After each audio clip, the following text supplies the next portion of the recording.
Evening, Radhe Radhe, Ram Ram, सत श्री अकाल, शुभ संध्या। कैसे हैं आप सभी लोग? अच्छे होंगे ऐसी आशा करता हूँ। देखिएगा मित्र, आज हम लोग जो पढ़ने वाले हैं आर ओ और एसएससी जीडी के लिए स्पेशल हिंदी का जो आपको बताया गया कि प्रैक्टिस क्लास है ये आपकी लगभग में 7:30 से स्टार्ट होती है। आधे घंटे की आपकी क्लास होती है, तो इस क्लास में आप ज़रूर शामिल हुआ करें, ठीक है।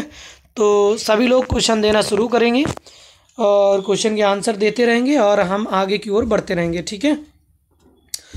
तो हम सबसे पहले शुरुआत कर रहे हैं यहाँ से क्लास की। जैसा आप देख रहे होंगे और क्लास की शुरुआत इस तरीके से हो रही है, आप लोग तुरंत आंसर देना शुरू कर देंगे, ठीक है। जितने लोग भी हैं वो पहले क्लास को शेयर कर दें, फिर इसके बाद में क्लास आंसर दीजिएगा। पहला क्वेश्चन लिखा है हर्ष का विलोम क्या होता है? तो याद रखिएगा, हर्ष का विलोम जो होता है वो आपका विषाद होता है। हर्ष का विलोम विषाद होता है। फिर इसके बाद में आपसे पूछा गया हर्ष का विलोम क्या होता है, वो बता चुके हैं, विषाद। फिर क्वेश्चन नंबर 3 में लिखा हुआ है कि सार्थक का विलोम क्या होता है? तो याद रखो, सार्थक का विलोम निरर्थक होता है। फिर लिखा साधारण का विलोम क्या होता है? तो याद रखिएगा, साधारण का विलोम की जब हम बात करेंगे तो साधारण का विलोम होता है विशेष। साधारण का विलोम क्या होता है? विशेष। फिर आपका 5 नंबर में लिखा है सहयोगी का विलोम क्या होगा? तो याद रखिएगा, सहयोगी का विलोम जो होता है वो विरोधी होता है। सहयोगी का विलोम विरोधी होता है।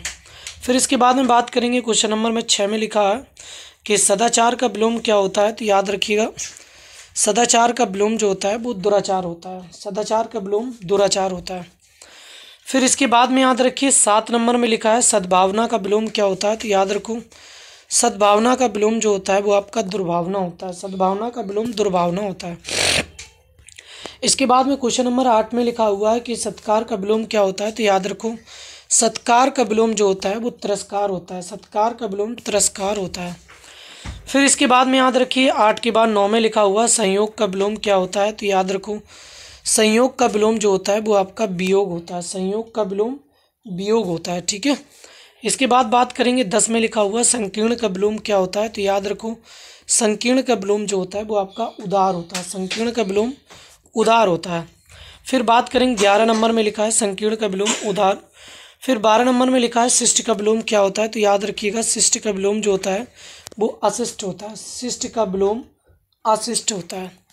फिर बात करेंगे 13 नंबर में लिखा है विस्तार का विलोम क्या होगा? तो याद रखिए, विस्तार का विलोम जो होता है वो आपका संक्षेप होता है। फिर इसके बाद में याद रखिएगा 13 के बाद लिखा हुआ 14 नंबर में वियोग का विलोम क्या होगा? तो याद रखिएगा, वियोग का विलोम जो होता है वो आपका संयोग होता है। वियोग का विलोम जो होता है वो आपका संयोग होता है। फिर लिखा है 15 में लिखा है विकास का विलोम क्या होगा? तो याद रखो, विकास का विलोम जो होता है वो आपका ह्रास होता है। विकास का विलोम जो होता है वो आपका ह्रास होता है, बी नंबर। फिर इसके बाद में याद रखिएगा 16 नंबर में लिखा है कि लघिमा का विलोम क्या होता है? तो याद रखिएगा, लघिमा का विलोम जो होता है वो आपका गरिमा होता है। लघिमा का विलोम क्या होता है? गरिमा होता है। फिर इसके बाद में बात करेंगे 17 नंबर में लिखा है कि मंद का विलोम क्या होता है? तो मंद का विलोम, तो याद रखिए, मंद का विलोम जो होता है वो आपका द्रुत होता है। कौन सा होता है? द्रुत जो होता है मंद का विलोम होता है। फिर बात करेंगे लिखा हुआ 18 नंबर में प्राचीन का विलोम क्या होता है? तो याद रखो, प्राचीन का विलोम जो होता है वो अर्वाचीन होता है। प्राचीन का विलोम जो होता है वो आपका अर्वाचीन होता है। फिर इसके बाद हम बात करेंगे न्यून का विलोम क्या होता है? तो याद रखो, न्यून का विलोम जो होता है वो आपका अधिक होता है। न्यून का विलोम जो होता है वो आपका अधिक होता है। फिर बात करेंगे आगे लिखा हुआ है कि 22 नंबर में न्याय का विलोम क्या होता है? तो याद रखिएगा, न्याय का विलोम जो होता है वो आपका अन्याय होता है। न्याय का विलोम जो होता है वो आपका अन्याय होता है। इसके बाद 23 नंबर में लिखा है निकृष्ट का विलोम क्या होता है? तो याद रखिएगा, निकृष्ट का विलोम जो होता है उत्कृष्ट होता है। निकृष्ट का विलोम जो होता है वो आपका उत्कृष्ट होता है। फिर याद रखिए दुर्लभ का विलोम जो होता है वो आपका क्या होता है? तो याद रखिए, दुर्लभ का विलोम जो होता है वो सुलभ होता है। क्या होता है? सुलभ जो होता है वो उसका विलोम होता है। फिर बात करेंगे लिखा है 25 में कि दुर्गति का विलोम क्या आता है? तो याद रखो, दुर्गति का विलोम जो होता है वो आपका सुगति होता है। दुर्गति का विलोम जो होता है वो आपका सुगति होता है। फिर बात करेंगे 25 के बाद आपका लिखा हुआ है कि जीवन का विलोम क्या होता है? तो याद रखो, जीवन का विलोम जो होता है वो आपका मरण होता है। सभी लोग आंसर देते रहिए भाई साहब, पहली बात तो क्लास में कोई जुड़ना नहीं चाहता है, और जो लोग जुड़े हैं वो भी आंसर नहीं दे रहे हैं, तो ये सब गलत बातें हैं। आंसर देती है क्या। फिर लिखा जरा का विलोम क्या होता है, तो याद रखो जरा का विलोम जो होता है वो आपका यौवन होता है। जरा का मतलब बुढ़ापा होता है, यौवन का मतलब होता है जवानी, युवावस्था। छाया का विलोम जो है वो आपका क्या बनेगा, धूप होगा। फिर इसके बाद में बात करेंगे 29 में चेतन का विलोम क्या होता है, तो याद रखो चेतन का विलोम जो होता है वो अचेतन होता है। फिर बात करने वाले 30 में लिखा है गौरव का विलोम क्या होता है, तो याद रखिएगा गौरव का विलोम जो होता है वो आपका लघुता होता है, गौरव का विलोम। फिर बात करेंगे 30 के बाद 31 में लिखा है गौड़ का विलोम क्या होता है, तो याद रखिए गौड़ का विलोम जो होता है वो आपका मुख होता है, गौड़ का विलोम मुख होता है। इसके बाद में लिखा हुआ है 32 नंबर में कि गणतंत्र का विलोम क्या होता है, तो याद रखो गणतंत्र का विलोम जो होता है वो आपका राजतंत्र होता है। गणतंत्र का विलोम जो होता है वो आपका राजतंत्र होता है। इसके बाद में 33 नंबर में क्षणिक का विलोम आपसे पूछा गया है। क्षणिक का जो विलोम होता है वो आपका शाश्वत होता है। क्षणिक का विलोम जो होता है वो आपका शाश्वत होता है। इसके बाद में लिखा हुआ 34 नंबर में क्रांति का विलोम क्या होता है, तो याद रखिएगा क्रांति का विलोम जो होता है वो आपका शांति होता है। क्रांति का विलोम जो होता है वो शांति होता है। फिर बाद में लिखा है कोमल का विलोम क्या होता है, तो याद रखिए कोमल का विलोम जो होता है वो आपका कठोर होता है। कोमल का विलोम कठोर होता है। फिर बात करेंगे 36 नंबर में कृपण का विलोम क्या होता है, तो याद रखो कृपण का विलोम जो होता है वो आपका दाता होता है। फिर इसके बाद में लिखा हुआ है कि 37 नंबर में कृतज्ञ का विलोम क्या होता है, तो याद रखो कृतज्ञ का विलोम जो होता है वो कृतज्ञ होता है, ये आपका ए नंबर में। फिर याद रखो इसके बाद में लिखा है कुटिल का विलोम क्या होता है, तो याद रखो कुटिल का विलोम जो होता है वो आपका सरल होता है। कुटिल का विलोम जो होता है वो आपका सरल होता है। इसके बाद में कनिष्ठ का विलोम क्या होता है, तो याद रखिए कनिष्ठ का विलोम जो होता है वो ज्येष्ठ होता है। कनिष्ठ का विलोम आपका ज्येष्ठ होता है। फिर इसके बाद में बात करेंगे कि इंद्रिय का विलोम क्या होता है। इंद्रिय का विलोम आपसे पूछा जाएगा तो अतीन्द्रिय बनेगा। क्या बनेगा, अतीन्द्र जो होता है वो आपका इसका विलोम होता है 40 का। फिर बात करेंगे 41 में लिखा है ऋणात्मक का विलोम क्या होता है, तो याद रखिएगा ऋणात्मक का विलोम जो होता है वो आपका धनात्मक होता है। ऋणात्मक का विलोम होता है धनात्मक। फिर बात करेंगे आपसे लिखा हुआ कि उन्मुख का विलोम क्या होता है, तो याद रखिए उन्मुख का विलोम जो होता है वो विमुख होता है। उन्मुख का विलोम विमुख होता है। फिर इसके बाद में बात करेंगे 43 नंबर में उद्यम का विलोम आपसे पूछा गया कि उद्यम का विलोम क्या होता है, तो ये विलोम जो होता है वो आपका आलस्य होता है। फिर इसके बाद में बात करेंगे तो लिखा हुआ 44 में कि उदासीनता का विलोम क्या होता है, तो याद रखिएगा उदासीनता का विलोम जो होता है वो आपका सक्रिय होता है।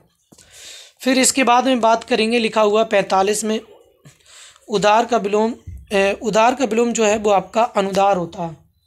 अनुदार इसका विलोम होता है। फिर लिखा है उत्थान का विलोम जो होता है वो उत्थान का विलोम आप जानते हैं कि उत्थान का विलोम जो होता है वो आपका पतन होता है। फिर बाद में बात करेंगे 47 नंबर में लिखा उत्कृष्ट का विलोम क्या होता है, तो याद रखिए उत्कृष्ट का विलोम जो होता है वो निकृष्ट होता है। निकृष्ट होता है। इसके बाद में बात करेंगे 47 के बाद बात करेंगे 48 में लिखा है 48 में वही आपका है उत्कृष्ट का निकृष्ट होता है। उत्कर्ष का आपको बताया गया कि उत्कृष्ट का जो होता है वो आपका अपकर्ष, उत्कर्ष का अपकर्ष होता है, सी नंबर। इसके बाद में बात करेंगे उग्र का आपका विलोम पूछा है। उग्र का विलोम होता है आपका सौम्य। फिर 50 के बाद बात करेंगे हम लोग 51 में इच्छा का विलोम क्या होता है, तो याद रखिए इच्छा का विलोम जो होता है वो आपका अनिच्छा होता है। फिर बात करेंगे 52 नंबर में लिखा है इच्छा का विलोम अनिच्छा होता है, ये बता दिया। आय का विलोम क्या होता है, तो याद रखिएगा आय का विलोम जो होता है वो आपका व्यय होता है। आय का विलोम व्यय होता है। इसके बाद में लिखा है आमिष का विलोम क्या होता है, तो याद रखिएगा आमिष का विलोम जो होता है वो निरामिष होता है। आमिष का विलोम निरामिष होता है। फिर इसके बाद में लिखा है आदर का विलोम क्या होता है। आदर का विलोम जो होता है वो आपका अनादर होता है। आदर का विलोम अनादर होता है। इसके बाद में लिखा हुआ 56 नंबर में कि आडंबर का विलोम क्या होता है, तो याद रखो सादगी होता है इसका विलोम। 56 के बाद बात करेंगे 57 में कि आडंबर का विलोम सादगी बताया। आकर्षण का विलोम क्या होता है, तो याद रखो आकर्षण का विलोम जो होता है विकर्षण होता है। फिर बात करेंगे 58 के बाद 59 में लिखा अल्पसंख्यक का विलोम क्या होता है, तो याद रखिए अल्पसंख्यक का विलोम जो होता है वो आपका बहुसंख्यक होता है। इसके बाद में बात करेंगे हम आपसे कि अभिशाप का विलोम क्या होता है। तो अभिशाप का विलोम जो होता है वो आपका बलिदान होता है भाई साहब। ठीक है, आंसर सभी लोग देते रहिएगा। हम इसमें ये विलोम शब्द है, जितने जल्दी हो सके आप आंसर देते रहें। हम आपके जब तक वेट करेंगे तब तक आधे क्वेश्चन हो जाएंगे भाई साहब, है कि नहीं। तो आप आंसर देते रहिएगा, हम आपके देख रहे हैं आंसरों के जवाब। फिर लिखा अनुचित का विलोम क्या होता है। तो याद रखिए अनुचित का विलोम जो होता है वो उचित होता है। फिर इसके बाद में आपका लिखा हुआ है अनुग्रह का विलोम क्या होता है। तो याद रखो अनुग्रह का विलोम जो होता है वो आपका दंड होता है। इसके बाद में बात करेंगे कि 64 में लिखा है अनिवार्य का विलोम क्या होता है। तो याद रखो अनिवार्य का विलोम जो होता है वो आपका ऐच्छिक होता है। फिर इसके बाद में 65 में बात करेंगे कि 65 नंबर में क्या है। तो याद रखो इसमें आपका पूछा गया कि अतिवृष्टि का विलोम क्या होता है। तो याद रखिए अनावृष्टि होता है इसका विलोम। फिर इसके बाद 65 के बाद लिखेंगे हम लोग 66 में लिखा हुआ 66 में आगम का विलोम क्या होता है। तो याद रखो आगम का विलोम जो होता है वो आपका सुगम होता है। इसके बाद में 67 नंबर में आपसे पूछा गया कि आगम का विलोम सुगम होता है, ये भी आपको डी नंबर बता दिया है। फिर लिखा है कृतज्ञ का विलोम क्या होता है। तो याद रखो कृतज्ञ का विलोम जो होता है वो कृतज्ञ होता है। फिर इसके बाद में याद रखिएगा आपका लिखा हुआ है हर्ष का विलोम क्या होता है। तो याद रखिए हर्ष का विलोम जो होता है वो आपका विषाद होता है।